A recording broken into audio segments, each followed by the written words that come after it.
حضرت سیدنا ابراہیم خلیل اللہ علی نبینا علیہ الصلاۃ والسلام کا تذکرہ قرآن مجید نے کئی جگہوں پہ بیان فرمایا ہے۔ نبی پاک صلی اللہ تعالی علیہ وسلم نے ارشاد فرمایا ہے کہ میں ملت ابراہیم پہ ہوں۔ حضرت ابراہیم علیہ الصلاۃ والسلام کے سیرت کو، سوانح کو، ان کی زندگی کے واقعات کو قرآن مجید نے متعدد مقامات پہ بیان کیا ہے۔ انبیاء کرام علیہم السلام 1,24,000 کم و بیش ہوئے، لیکن دین اسلام میں نبی پاک علیہ السلام کی امت میں جو مقام حضرت ابراہیم کا ہے وہ بس انہی کا ہے۔ ان کی زندگی ایک بڑی خوبصورت، بڑی منفرد اور مسلمانوں کے لیے بڑی اسوہ نور دینے والی زندگی ہے۔ نبی پاک صلی اللہ علیہ وسلم نے فرمایا میں اپنے باپ حضرت ابراہیم کی دعا بن کے دنیا میں آیا ہوں۔ اور پھر محبوب پاک سید عالم صلی اللہ تعالی علیہ وسلم نے اپنی امت میں بھی جناب ابراہیم کے طریقے کو جاری رکھا۔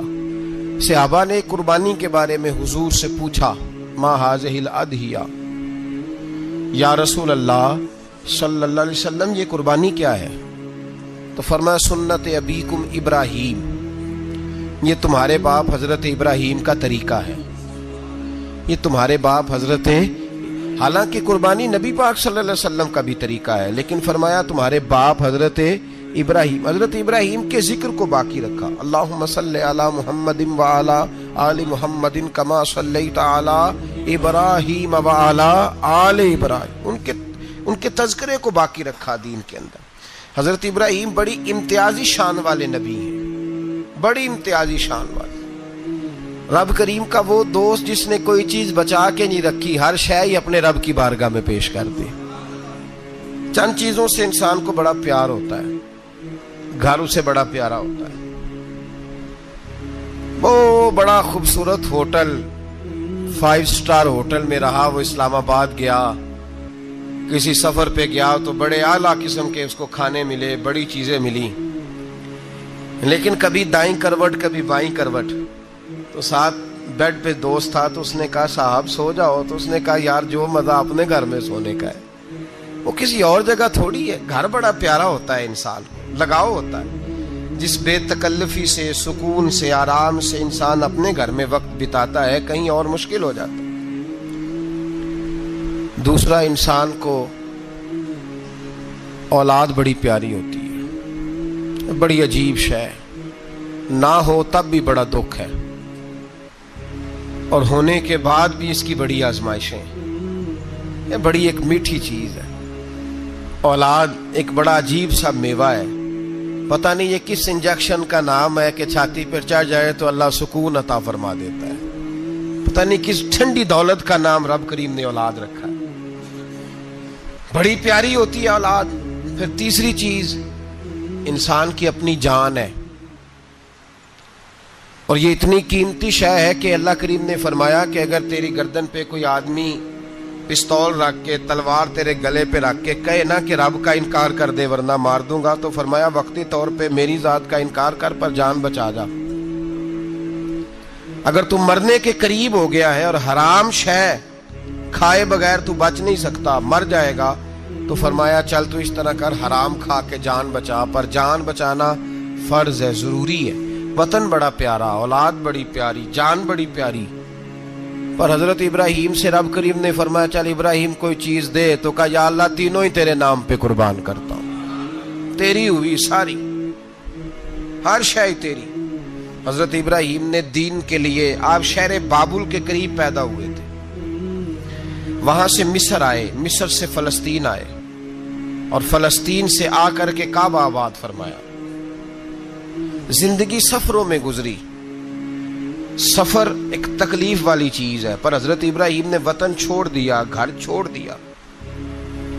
جان بڑی عزیز ہوتی ہے اصل میں نا، جب انسان جد و جہد کرتا ہے نا دین کے لیے تو اس کے رستے میں بڑی چیزیں آتی ہیں، کبھی اولاد، کبھی گھر، کبھی باہر، کبھی حکومتیں، کبھی سیاستیں، کبھی چدراہٹیں، اس کے راستے میں بڑا کچھ آتا ہے اور اسے ہر چیز کو فیس کرنا پڑتا ہے. گھر کے اندر بھی جنگ ہوتی ہے اور گھر کے باہر بھی لڑائی ہوتی ہے. یہ آسان ہے ہی نہیں. ہم تو خیر ہتھیار چھوڑ کے پھینکنے والے لوگ ہیں، ہم بھولے بھالے لوگ ہیں. ہم کہتے ہیں میں نے تو کہا تھا مہندی نہ کرو، پر بیٹے نہیں مانے، بولے جو ہوئے.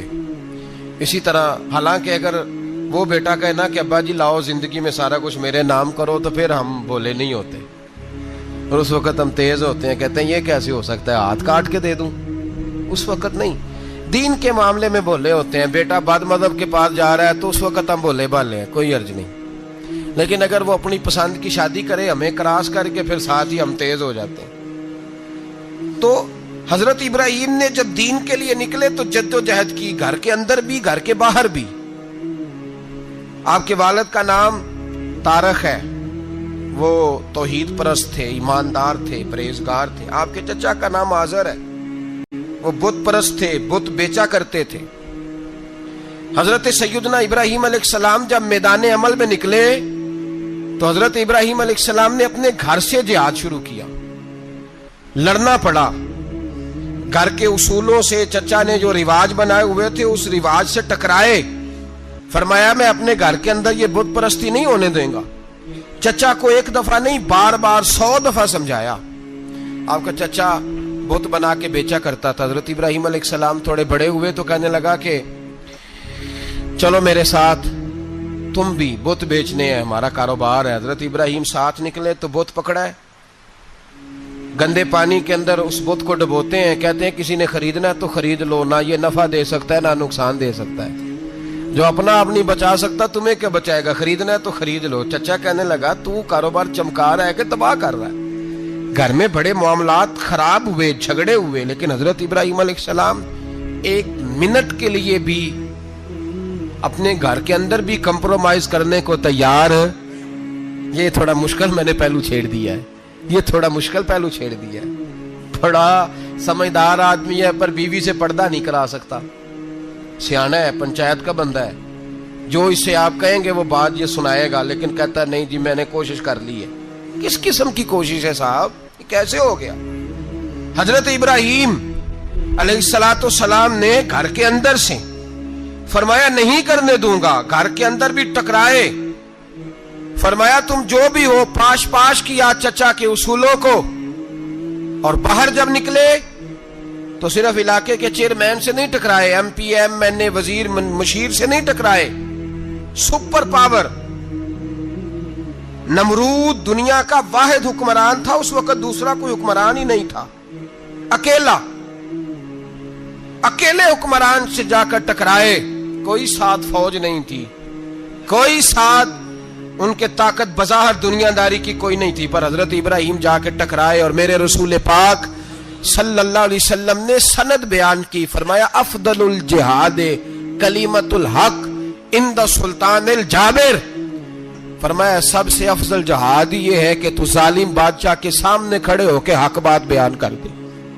یہ سب سے بڑا جہاد ہے، یہ سب سے افضل الجہاد کلمۃ الحق عند سلطان الجابر، سب سے بڑا جہاد. حضرت ابراہیم کھڑے ہو گئے، سپر پاور سے ٹکرائے. یہاں ہم لوگ حکمتوں کا شکار ہیں، دیکھیں گے، کریں گے، سوچیں گے.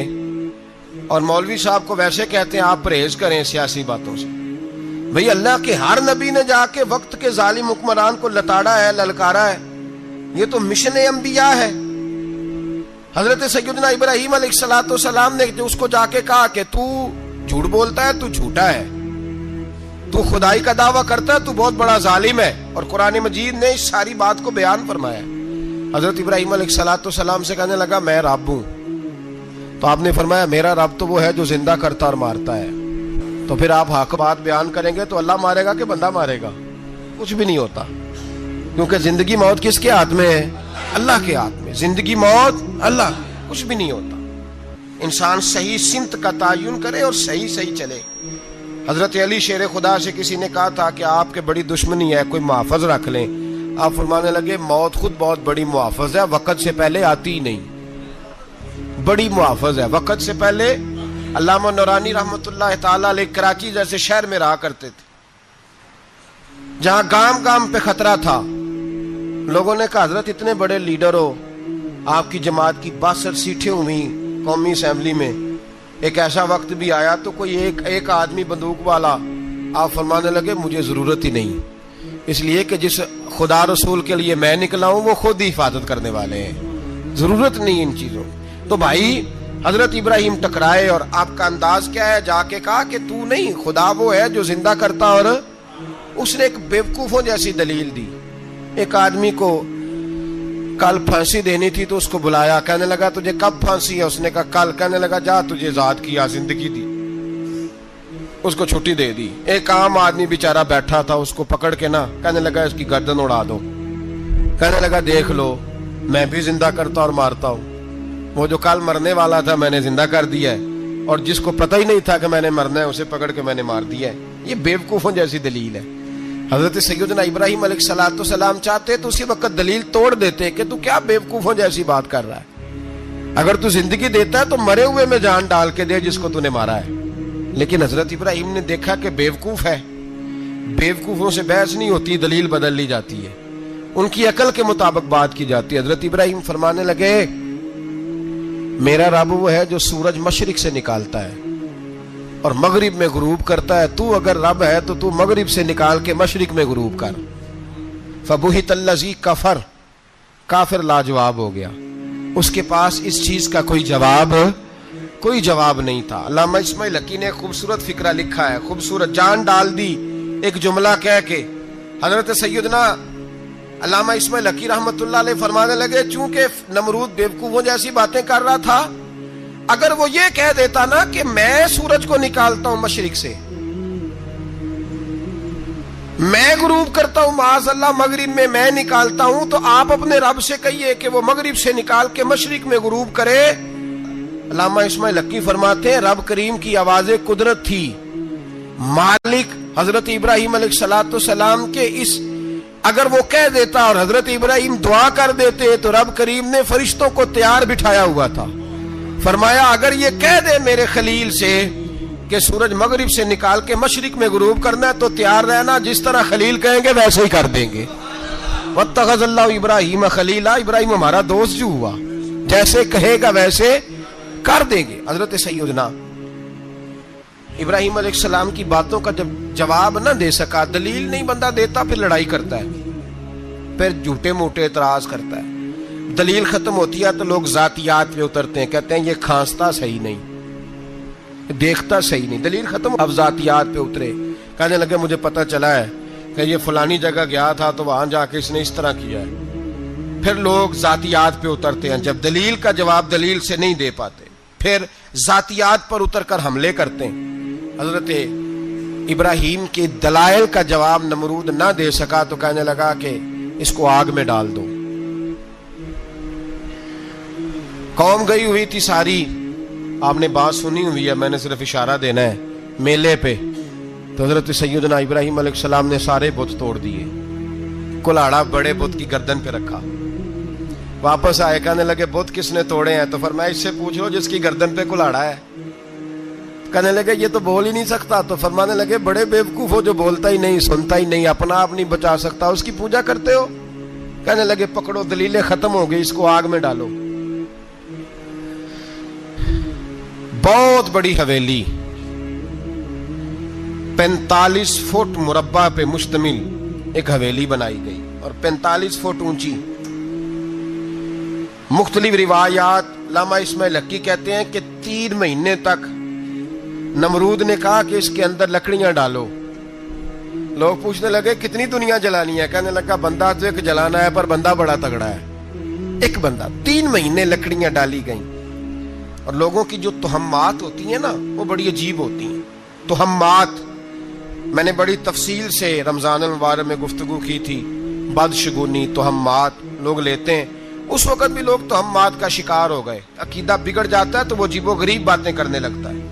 تہمات کا شکار ہو گئے. بیبیاں نظر مانتی, میں بیمار ہوں, اگر صحیح ہو گئی تو اتنے من لکڑی دوں گی حضرت ابراہیم کی آگ جلانے کے لیے. ایک عورت لے کے جا رہی ہے لکڑیاں, تو ایک نیک دل آدمی نے اس سے پوچھا کہاں جا رہی ہو؟ کہنے لگی میں نے منت مانی تھی تو حضرت ابراہیم